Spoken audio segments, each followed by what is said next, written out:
আসসালামু আলাইকুম। আজকে আমরা আমাদের ক্লাসের নবম পর্ব অর্থাৎ নবম ক্লাসটি শুরু করতে যাচ্ছি। নবম ক্লাসটি আমরা নানুর বাসা ত্যাগ করে এসেছি। নানুর বাসা মাধ্যমে আমরা কি শিখেছিলাম? আমরা শিখেছিলাম সর্বনাম। সর্বপ্রথম সর্বনাম। সর্বনামের মাধ্যমে আমরা আমরা শিখতে পেরেছি ক্রিয়া, ক্রিয়ার অতীতকাল এবং এই যে আগের ক্লাসগুলোতে বর্তমানকাল। কিন্তু আমরা যে ক্রিয়াগুলি শিখেছি, এই ক্রিয়াগুলির সাথে আমি আজকে ক্লাসে লিঙ্ক করাই দিব ক্রিয়ার থেকে কিভাবে ইসিম, ইসিম মানে নাউন অর্থাৎ সব ধরনের নাম কিভাবে আসে ক্রিয়ার মূল থেকে। আজকে ক্লাসের আলোচনা সেটাই হবে বিষয়বস্তু। এবং সেই সাথে আমরা কিছু কিছু আপনার বর্ণমালাগুলি আমরা চেনানোর চেষ্টা করব আর কি। হ্যাঁ, আমরা আলোচনা করব, আপনারা ভিডিও দেখে পরে আমার ইউটিউব ভিডিও দেখে আরো পরিষ্কার হয়ে যাবে আর কি। আজকের ক্লাসটা বেশ সংক্ষিপ্ত এবং সহজ, আশা করি সবাই মনে রাখবেন। তবে এখানে একটি কথা বলার দরকার, আমার যে এই পদ্ধতি, এটা নাম দেওয়া হয়েছে মজার টিএসআই পদ্ধতি। টিএসআই মানে কি? মানে আমার যে আরবের যে গ্রামারগুলি আছে, অর্থাৎ সর্বনাম, ক্রিয়া, নাউন সবগুলি কিন্তু ইন্টার রিলেশন আছে। হ্যাঁ, ইন্টার রিলেশনটা কোথায়? Structural inter relation. আমরা নানুর বাসাতে কি করেছিলাম? আমরা করেছিলাম যে একতলা, দোতলা, একটা তিনতলা, চারতলা, পাঁচতলা একটা স্ট্রাকচার নিয়ে আলোচনা করছিলাম। স্ট্রাকচারে কি এক রুম, দুই রুম, তিন রুম, এই যে স্ট্রাকচার। অর্থাৎ আপনি যখনই আমি বলবো মামু, মামা, সাথে সাথে তিনতলা আপনার চোখের সামনে চলে আসবে স্ট্রাকচারটা। একদম এরকম টোটাল ভাবে 14টা টোটাল ভাবে আমরা স্ট্রাকচার মনে রাখছি এবং একে অপরের সাথে ইন্টাররিলেশন করছি। এবং ইন্টাররিলেশন করার ফলে আমরা সর্বনাম শিখছি, ক্রিয়ার অতীতকাল, বর্তমানকাল। যেটা ক্রিয়া আমরা জানি আরো আরবি ভাষায় কাল মাত্র দুই প্রকার, ইংলিশে তিন প্রকার, একটা প্রেজেন্ট টেন্স, পাস্ট টেন্স এবং ফিউচার টেন্স। আরবিতে দুইটা দুইটা কাল। একটা কাল হচ্ছে হলো অতীতকাল, এবং অতীতকালই হলো ক্রিয়ার মূল।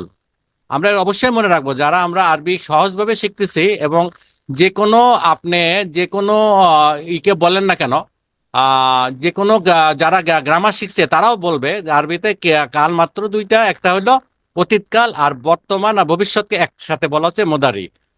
আচ্ছা, মাদির থেকে যেটা যেটা ক্রিয়া মূল তৈরি হয়, অর্থাৎ থার্ড পারসন সিঙ্গুলার এবং পুরুষ যে কাজটি করে সেটাকে আমরা বলতেছি ক্রিয়ামূল। এটা খুবই ইম্পর্টেন্ট, এটা ক্রিয়ামূল। তবে তবে শব্দমূলও আছে। শব্দমূলকে আপনারা নিশ্চয়ই জানবেন। শব্দমূল থেকে আমরা ক্রিয়া, একটা শব্দের যে অর্থটা সেটা আমরা বুঝতে পারি শব্দমূল থেকে। শব্দমূলকে বলে মাসদার।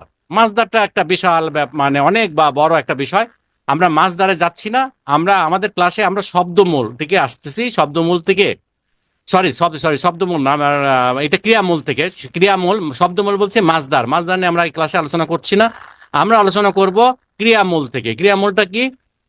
থার্ড পারসন সিঙ্গুলার পুরুষ, অর্থাৎ আমরা যেটাকে মামাতো ভাই বলেছিলাম। এবং আমাদের নানুর বাসার সর্ব ডানের একেবারে একেবারে একেবারে টপ ফ্লোরের ডান দিকে, অর্থাৎ নানুর মামাতো ভাই যে কাজটি করে সেটা হলো ক্রিয়ামূল। ক্রিয়ামূল কিরকম বলছিলাম? যে প্রথম বর্ণ শেষ বর্ণে জবর হবে মাঝখানের বর্ণে, অর্থাৎ মাঝখানে যে তিনটা বর্ণ, আমরা এখানে তিনটা বর্ণ নিয়ে শিখছি ক্রিয়ামূল। মাঝখানের বর্ণে জের জবর পেশ হতে পারে, তবে ম্যাক্সিমামই আপনি দেখবেন খুব সহজ, এটা দেখলে চেনা যায়।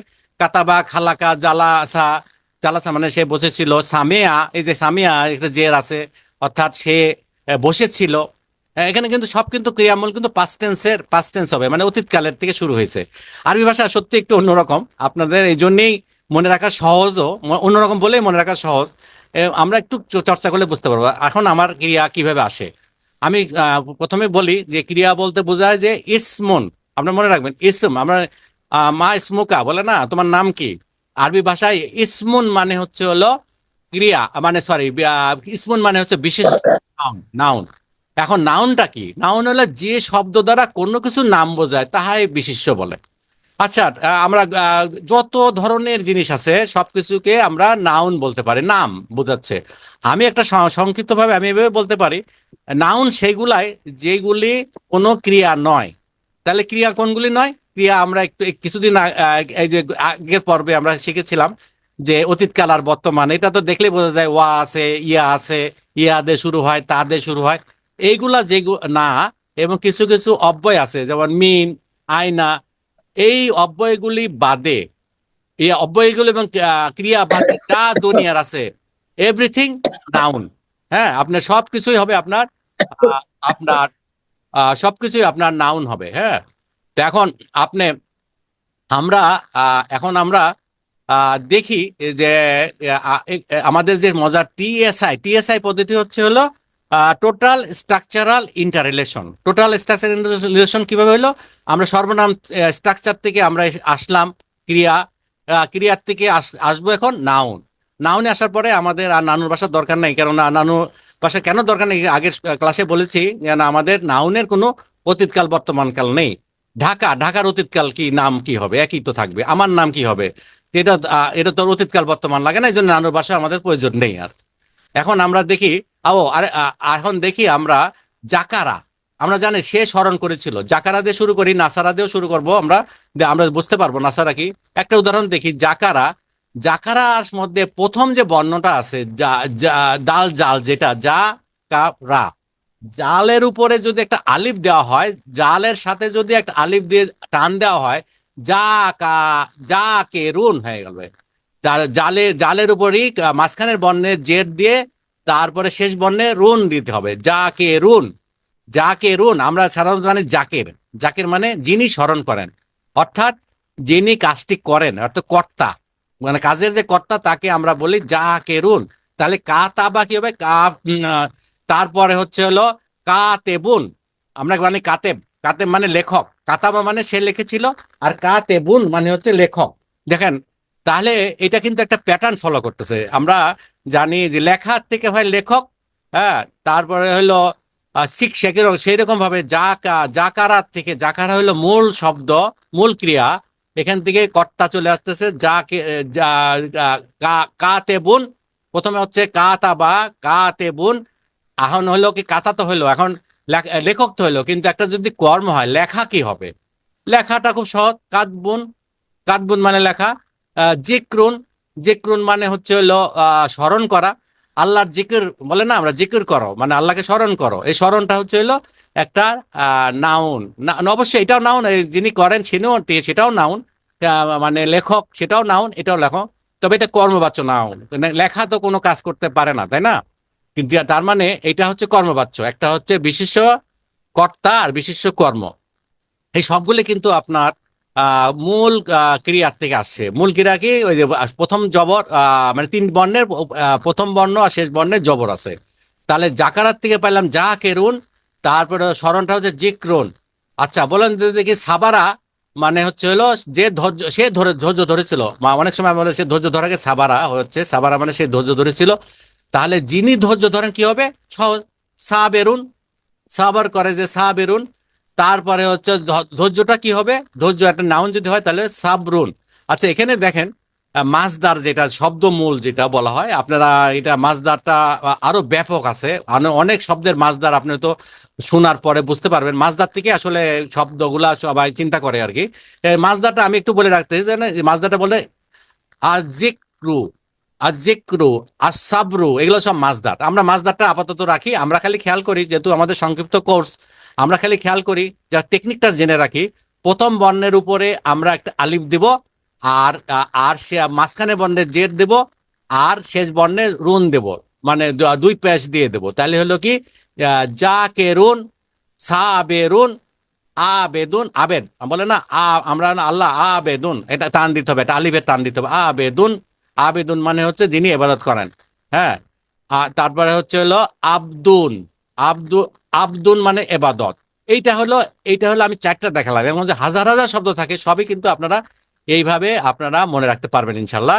আর এটা এতই সহজ, আর কেমন কিছু না এটা।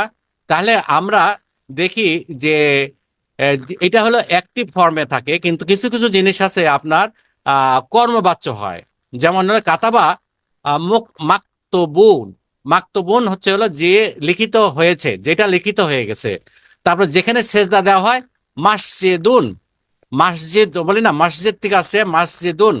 তারপরে হলো মালুমুন, এটা আপনি কোরআনের মধ্যে পাবেন। এগুলো যদি মনে নাও রাখেন অল্প কোর্সের মধ্যে, ভবিষ্যতে যদি আরো সুযোগ হয় আমরা বিস্তারিতভাবে আরো সময় নিয়ে ধরেন 40 মিনিটও যদি আলোচনা করা যেত তাহলে এগুলো আমি আস্তে আস্তে একটা একটা করে আমরা আলোচনা করতে পারতাম। তো আমি একটা প্যাটার্ন দেখিয়ে দিচ্ছি, সেটা আপনারা প্যাটার্নটা খালি মনে রাখেন, জাস্ট এখানে শুনে বোঝার চেষ্টা করেন ব্যাপারটা কি। যেমন সাজাদা, সাজাদা মানে হচ্ছে হলো এখানে স্থান বাজর, যেটা যেখানে সেজদা দেওয়া হয় তাকে বলা হয় মসজিদুন। হ্যাঁ, মসজিদুন মানে হচ্ছে হলো মসজিদ, এর আমরা বলি। তাহলে দেখেন আরবি ভাষার প্রত্যেকটা শব্দেরই মূল আছে, ক্রিয়ামূল আছে। ক্রিয়ামূলটা জানতে পারলে আপনি অর্থটা বুঝতে পারবেন। আমরা যদি দেখি একটা শব্দ, যে শব্দ বুঝতেছি না ব্যাপারটা কি, তখন আমরা কিন্তু ক্রিয়ামূল বের করে আমরা ডিকশনারি দেখি, ডিকশনারি আসলে মূলটা কি। তাহলে মূলের কাছাকাছি হবে। ধরেন একটা হালুয়া বানালে হলো বুটের হালুয়া, তারপরে গাজরের হালুয়া। যখন আপনি মূলটা বাইর করবেন, গাজরটা, তখন কিন্তু আপনি বুঝে যাবেন এটা কিসের তৈরি হয়েছে। ঠিক একইভাবে যে কোনো শব্দ ক্রিয়া মূলটা যখন বের করতে পারবেন তখন আপনি বুঝতে পারবেন অন্তত এই ব্যাপারটা কিসের স্বাদ হইতে পারে। গাজরের স্বাদ নিশ্চয়ই ভুট্টার মতো হবে না বা বুটের মতো হবে না, সেরকম আপনিও স্বাদটা বুঝে যাবেন। সাজাদা মানে হচ্ছে সে সেজদা দিয়েছিল, এখান থেকে হচ্ছে মসজিদ। তারপরে মুয়াজ্জিন, এটা আরো ব্যাপকভাবে আলোচনা করলে বোঝা যায়, যে আজান দেয় তাকে বলে মুয়াজ্জিন। প্রত্যেকটা আরবি শব্দ এরকম একটা অর্থবোধক আছে, যেটা জানতে পারলে আপনার কিন্তু মনে রাখতেও সুবিধা হবে। আপনি অনেকে আছে যে আমি হাজার হাজার, আমি কয়েকশো শব্দ মুখস্থ করবো না, মুখস্থ করলে আপনি মনে রাখতে পারবেন না। আপনি এভাবে নানুর ভাষা দিয়ে আসতে হবে, তাহলে আপনি সহজে মনে রাখতে পারবেন। আপনি প্রথমে ক্রিয়ামূল শিখবেন, ক্রিয়ামূলটা ক্রিয়ামূল থেকে আপনি ক্রিয়ামূল থেকে আস্তে আস্তে আপনি বাক্য মানে শব্দ গঠন করা শিখবেন। যা কেরুন, যেন বললাম, কাতেবুন মানে যিনি লেখক, এইভাবে আপনি মনে রাখবেন। আমি মনে করি যে এই জিনিসগুলো নিয়ে আরো আলোচনার বিষয় আছে, যেমন প্যাটার্ন, এটা 1 নম্বর প্যাটার্ন, 2 নম্বর প্যাটার্ন। এইটা এইটা একটু মানে এখন আমরা শিখছি ক্লাস 5-এ, 7-8-এর ফর্মা আমি যাচ্ছি না। অল্প সময়ের মধ্যে আপনাদের এটা বিরক্ত লাগতে পারে। আমি এখন চলে যাচ্ছি আপনার সংখ্যা। সংখ্যাটা আমি এখানে বোর্ডে লিখছি না, তবে আমি বলে দিচ্ছি আপনার খুব মনে রাখা খুব সহজ। সংখ্যাটা সেটা আপনারা কিভাবে মনে রাখবেন, হ্যাঁ, সেটা দেখি এখানে যদি থাকতো। আমি পুরোপুরি সেরে দিচ্ছি। আপনি ইউটিউবের যে আমার যে ভিডিওটি দেবো, এখানে শেষ অংশে আমি বোর্ডে লিখে লিখে দিয়েছি। তবে আমি প্রথমে বলে দিচ্ছি সহজটা কোথায় আছে। সহজটা হচ্ছে কয়েকটা সংখ্যা আপনার আরবিতে চেনাটা অনেক সহজ, এটা বলে রাখতেছি। যেমন এক, সবসময় এককে বলে ওয়াহেদ, আল্লাহ বলেন ওয়াহেদুন। ওয়াহেদুন মানে এক। একটা কি বলে লাগে, ইংরেজের একের মতো। ইংরেজি এক, আরবি এক, এবং বাংলাটা একটু এক অন্যরকম একটু ব্যাখ্যা হয়ে লেখে, কিন্তু দুইটা একই রকম। তারপরে হলো দুই, দুইটা হলো ইসনানে। ইসনানে মানে বলে না সানি, মানে আমার ফুফাতো ভাই একজন আছে, তার প্রথম সন্তান লেখছে সানি। আচ্ছা, যেটা আমার খুব অবাক লাগে যে দ্বিতীয় সন্তান নাম হয় সানি। আচ্ছা ঠিক আছে, স্নান মানে হচ্ছে হলো দ্বিতীয়, দুই। তারপরে হলো সালাসা রাকাতাই সালাতিল। আপনারা আরবি পড়া, আমরা নামাজ পড়ার সময় নিশ্চয়ই পড়েন সালাসা। সালাসা মানে তিন, তিন রাকাতে নামাজের সময় আপনি সালাসা পড়েন, এটা দেখবেন। আরবা রাকাতাই বলেন না, আরবা মানে চার। তারপরে হচ্ছে খামসা। খামসা মানে, খামসার একটা মজার ব্যাপার হচ্ছে, খামসা কিন্তু আমরা যে এই যে মুঠি দিলাম না, এই মুঠি লেখাটা অনেকটা লাভ সাইনের উল্টা, উল্টা লাভ হইলে এটা মুঠির মতো মনে হয়, এবং খামসা দিয়ে ধরা হয়। এই কারণে এটাকে খামসা মনে রাখবেন, খামসার সাথে বাংলা মনে রাখবেন। এবং খামসা মানে হচ্ছে পাঁচ। তারপরে তারপরে সিত্তা। সিত্তা মানে হচ্ছে ছয়। ছয় তাকবিরাতে সিত্তা, দেখেন ওইটা আপনার ঈদের নামাজ পড়তে যান, এই সিত্তা কথাটা ওখানে পাবেন। তারপরে সাবা। সাবা মানে হচ্ছে সাত। সাবা সাতটা কিভাবে, আমাদের যে আরবি শেখাচ্ছিলেন তিনি এমন একটা কথা বলে দিয়েছেন, সাত আর আট কিন্তু দেখলে একই রকম মনে হয়। সাত, সাতও যেরকম, সাত ভি আছে না, ভির মতোই। ভিটা কিরকম, ভিটা হচ্ছে আপনি যদি ভি, একটা হলো আসল ভি, ইংরেজির আসল ভি, এরকম এরকম হাতটা উঁচু করলাম, এটা হলো ভি। দেখেন আমার বডিটা এই দিক থেকে, যে আমার বডিতে উপর থেকে উঠে গেল, এটা হলো ভি। একটা ভি, এই ভিটা কি আমার মাঝে মাঝে ভুল। আরেকটা ভি হলো হাতটা নিচের দিকে রাখে, বডিটা নিচের দিকে, হাতটা সর্বসাধ্য করলে এটা উল্টা ভি। আমিও মাঝে মাঝে ভুলে যাই, যেহেতু আমাদের ভাষা না। স্যার আমাকে বলে দিলেন এই ভিটা মনে রাখার, যে এটা আপনি আকাশ থেকে তুলবেন, তুলে যদি দেখেন উপর দিকে আকাশ, তাহলে আল্লাহ 7টা আসমান তৈরি করছেন, মানে আকাশের দিকে আঙ্গুল দিচ্ছেন, তাহলে হবে সপ্ত আকাশ। তার মানে সাত, সাত হচ্ছে আসল ভি, আকাশের দিকে ভি মানে সাত আরবি ভাষায়। আর অষ্ট ধাতু, আল্লাহ বলছে, মানে আমাদের জানি অষ্ট ধাতু দিয়ে পৃথিবী তৈরি। আমি বললাম না, আগুন, তারপর মাটি, অনেক কিছুই আছে। অষ্ট ধাতু মানে আপনি যদি হাতটা নিচের দিকে রাখেন, মাটি দেখান, তার মানে হচ্ছে হলো উল্টা ভি, এটা হলো আট। তারপরে হচ্ছে তিসা। তিসা মানে হচ্ছে নয়। তিসা নয়টা মনে রাখবেন, তিসা 9টা হলো আর ইংরেজি 9-এর মতোই, যদি 9 দেখেন মনে করবেন এটা আরবি 9 ইংরেজি 9 একই। আর আশারা, আশারা হলো 1 লিখবেন, 1 লেখার পরে একটা ডট দিয়ে দেবেন। আরবি ভাষায় জিরোটা কিন্তু একটা ডট, একটা ফোঁটা, ফোঁটা, জাস্ট একটা ফোঁটা, ফোঁটা হলো আরবি, আরবি ডট। এখন মজার ব্যাপার হচ্ছে আপনি যখন আরবি লেখেন, আরবি সংখ্যাগুলি লেখেন, আপনি আরবি ভাষা লেখেন করে, আমি যতবারই লিখছি আমার নাম, আমরা দেখেন ডান দিক থেকে বাম দিকে চলে যাচ্ছি। হ্যাঁ, আর আর আর সংখ্যাটা যখন লিখবেন তখন বাম দিক থেকে ডান দিকে লিখতে হবে। এটা কিন্তু মনে রাখবেন। আমার একবার ভুল হয়ে গেছিল, আমাকে একজন বললো যে 38 লেখো, আমি তখন কিন্তু বুঝতে পারছিলাম না, 3টা তো লিখলাম, কিন্তু ডানে লিখবো না বামে লিখবো, কিন্তু লেখার সময় তো আমরা যাকে বাম থেকে, ডান থেকে বামে যাই, ডান থেকে বামে লিখি না। আর আর সংখ্যাটা হবে বাম দিক থেকে ডানে, এটা খেয়াল রাখবেন। তাহলে 103 হবে, 1 লিখবেন, ডট লিখবেন, আর 3 লিখবেন, আর 5 লিখবেন। 105 কিভাবে, 1 লিখবেন, ডট দেবেন, আর খামসা দিয়ে দেবেন 105। তার মানে এখন আপনারা যারা আরবি কোনো যদি সংখ্যা দেখেন, সাথে সাথে এটা বুঝতে পারবেন। আচ্ছা, আহ, তাহলে আমরা যে 10টি সংখ্যা লিখলাম, এটা দেখার জন্য বোর্ডে আমি লিখে দিয়েছি আমার লেকচারে, আপনারা ইনশাআল্লাহ ওই প্রত্যেকটা শব্দ উচ্চারণ করে দেওয়া হয়েছে বোর্ডে, ওগুলো দেখবেন, দেখে চর্চা করবেন। তাহলে আজকে ক্লাসটি আমি এখানে শেষ করতে যাচ্ছি। আমরা শিখলাম কিভাবে আমরা আরবি মানে কিভাবে টোটাল স্ট্রাকচার ইন্টাররিলেশন থেকে আমরা নাউন পেলাম। তারপরে এই জন্য আমরা এটার নাম দিয়েছি টোটাল টিএসআই পদ্ধতি, টোটাল স্ট্রাকচার ইন্টাররিলেশন। এবং এইটা হলো মেন। আর এর সাথে আমরা একটা বোনাস হিসাবে কিছু সব সংখ্যা শিখলাম, সংখ্যাটা সহজে মনে রাখার কিছু পদ্ধতি আপনাদের শিখাইলাম। 7, 8 সপ্ত ধাতু, সপ্তম আসমান, অষ্ট ধাতু, এটা দেখালাম আপনাদেরকে, খামসা দেখালাম, ডট দেখালাম, 9 দেখালাম। আর 2, 3, 4 এখন সহ 2টা মাথা হইলে 2, 3টা মাথা হইলে ই, আর আর হচ্ছে ই এর মতো হইলে 4। এটা আমার লেকচার দেখলে বুঝতে পারবেন। তার মানে এটা জীবনে ইনশাল্লাহ ভুলবেন না, মনে রাখেন। তাহলে ঠিক আছে, তাহলে আমি এখন ভিডিওটি বন্ধ করে দিচ্ছি। তারপরে আমরা যা কথা বলার এখন আমরা কথা বলতে পারবো ইনশাল্লাহ। তাহলে ঠিক আছে, আল্লাহ হাফেজ।